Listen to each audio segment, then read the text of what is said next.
Hello everybody, welcome to Crafty Soup. My name is Misty. I have a Tidy Tuesday video for you, which is where I head to my craft space and tidy up an area, share any thoughts, tips, or tricks that I have along the way in hopes that I can encourage you to tidy up your area as well. Today's area of need is stencils. So let's go ahead and dive in. So I actually had another video planned for you, but because I'm doing a stenciling class, I needed to get this area cleaned up and ready for my class. I have been just shoving a whole bunch of stuff into a couple of these bins that I've collected over the last couple of years. A lot of stuff from classes that I've been doing online because during the pandemic, I didn't have anything else to do like many of us. So I did a lot of online classes and have collected a lot of supplies from those classes, and everything has just kind of been shoved into these bins. So while the biggest portion of this section back here is stencils, I do have things mixed up in various places. So I need to pull out all of these stencils. I need to go through each of these sections to find any stencils that are hiding in there, and I need to reorganize these because I have put my stencils into these sleeves, which is how I store my stamps, and that's working really well for stamps. It's working a little less well for stencils because of when they're wet, they're hard to put away in these sleeves. Oh yeah, and I've purchased a few of these smaller bins from scrapbook.com. I've been trying to wait around to find something to repurpose, like cardboard boxes and things. And I just can't find things that are fitting well on my shelves. So I just broke down and spent some money. And sometimes that's the organizational thing that you just need to do, assuming you can do it. And since I can, I decided to just go ahead and do it and buy these bins. These bins are going to be lighter weight because the other larger bins were getting a little too heavy and awkward for me to move back and forth. And I just needed some smaller bins. Also, I needed the bins to maximize the space on my shelf. So I needed very specifically sized bins. And so that meant spending money on things that were right, which happens to be these scrapbook.com bins. I can fit 2 of these bins wide and 2 deep in my cube shelving. And that's why I decided to go ahead and buy them. So as you can see, I was flipping through the stencils and they're in these plastic sleeves, but I've decided to unsleeve them, and I'm going to separate each stencil with a sheet of cardstock. Now I could do this with just plain white cardstock, but I have a collection of older discontinued Stampin' Up! Cardstock from many years ago when I used to be a demonstrator. I had collected a whole bunch of cardstock, and it has since been discontinued. So I'm going to use color coding to divide up my stencils, to separate each stencil, and we'll talk a little bit more about why I need to separate each stencil, and create categories inside of this new bin, which will be my new home for stencils. And I don't have a huge collection of stencils. So this one small bin should be enough room to store what I have and still have a little bit of room to grow. As you can see, I'm sorting through and unsleeving these stencils. That's the word I'm looking for. And a lot of the stencils will have the manufacturer labels still in there, so I can keep track of where these stencils are from. But I'm going to get rid of that paperwork. Now, some of these items will have the brand and the item name kind of embedded into the stencil, and you can highlight that fact with a permanent marker. I just swipe the marker over and then wipe it off with just a plain tissue. And that's usually enough ink to get in there and kind of highlight the fact that the name is on there.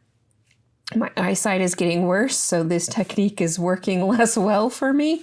But I'm going with that when I can for now. And down the road, I'll show you another way that I label these so that I can keep track of where they're from.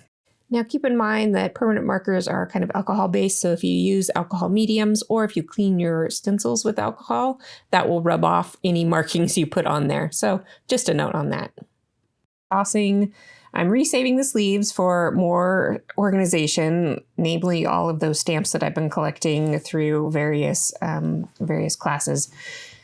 And I will save those sleeves to keep some of those stamps organized. Now, I am having a little bit of a challenge with some of these stencils. Some of them are really flimsy.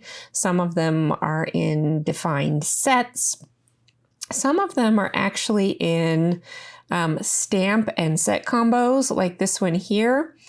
And while I'm considering splitting up those things, and this is technically a template, it's not a stencil, but it could be used as a stencil. Where do I put these templates? So I am having a few challenge with quirkier categories of these things and how to store them. So I'm just doing a quick sort through here to see what I can find and move over to my actual stencil category, but I won't bore you with the entire process.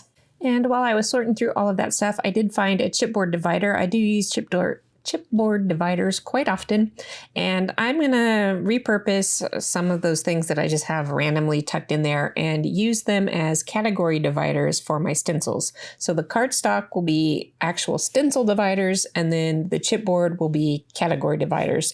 Now I am gonna use the same color of cardstock in each category, so that's gonna be just another visual cue to make it easier to find what I'm looking for and to put it away when I'm done.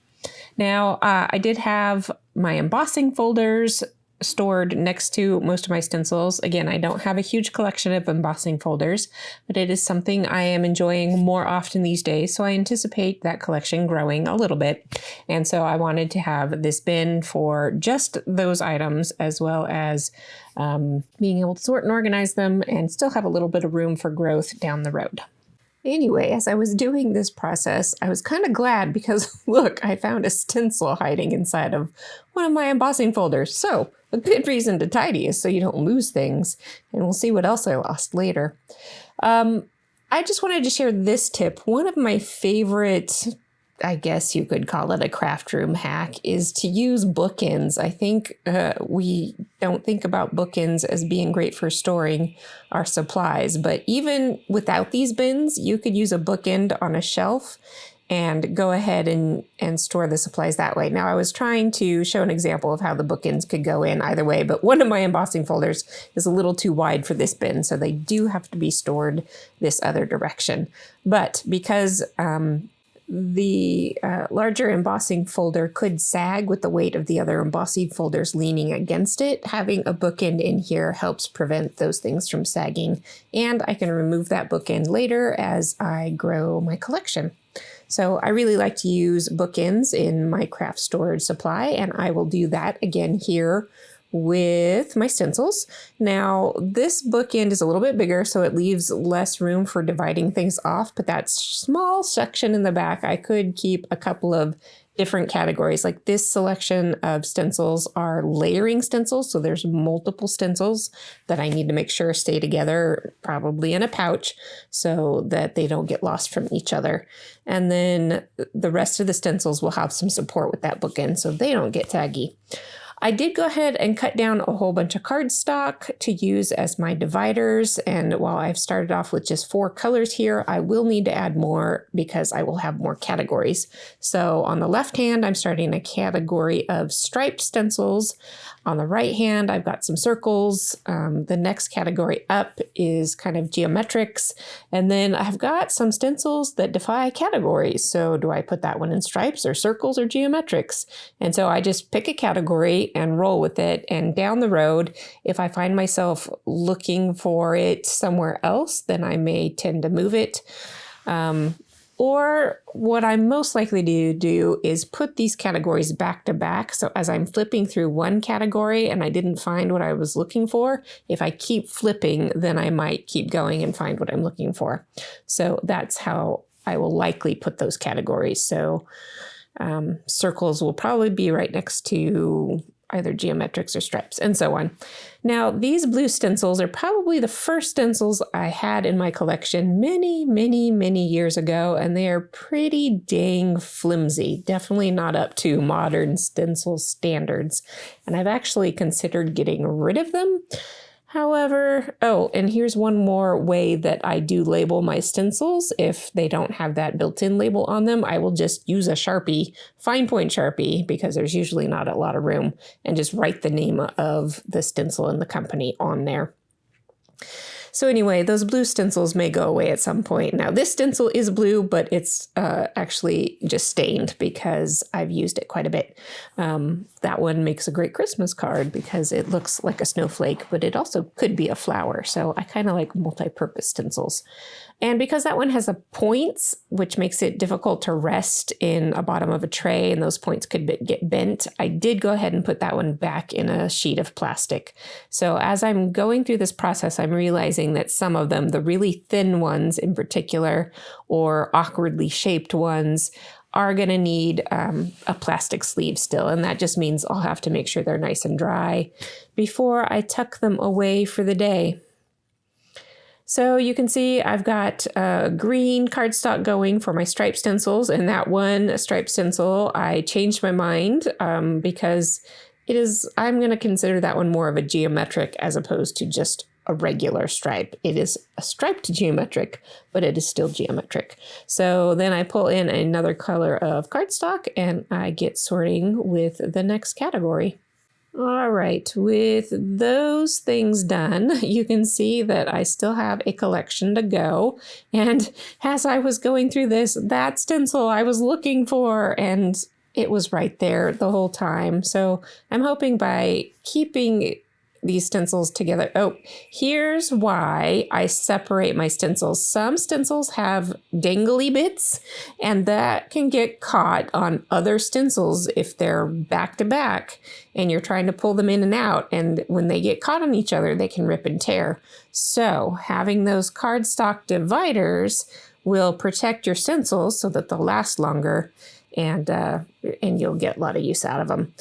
So anyway, as I was saying, I'm hoping by keeping these stencils in better categories that I will be able to find them better in the future when I'm looking for them. Now, this stencil, it has a little set of stencils, but they are very different stencils. They don't go together in a very particular way.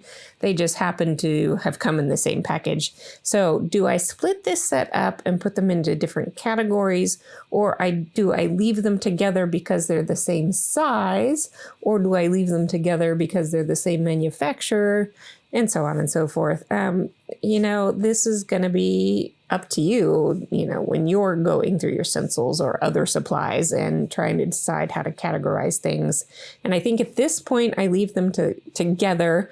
But as I go through more and more of this sorting process, I find myself thinking, oh, that ampersand and the words could really go in a category with text stuff.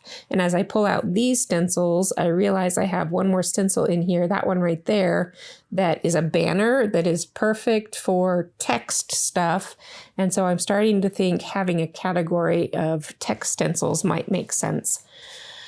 So this is the thought process I go through when I am organizing things. Now, I have organized and then gone and reorganized things multiple times over the years because I have been crafting since, well, my whole life, but really focused on crafting since 1999. So that's a lot of years of, of different organizations.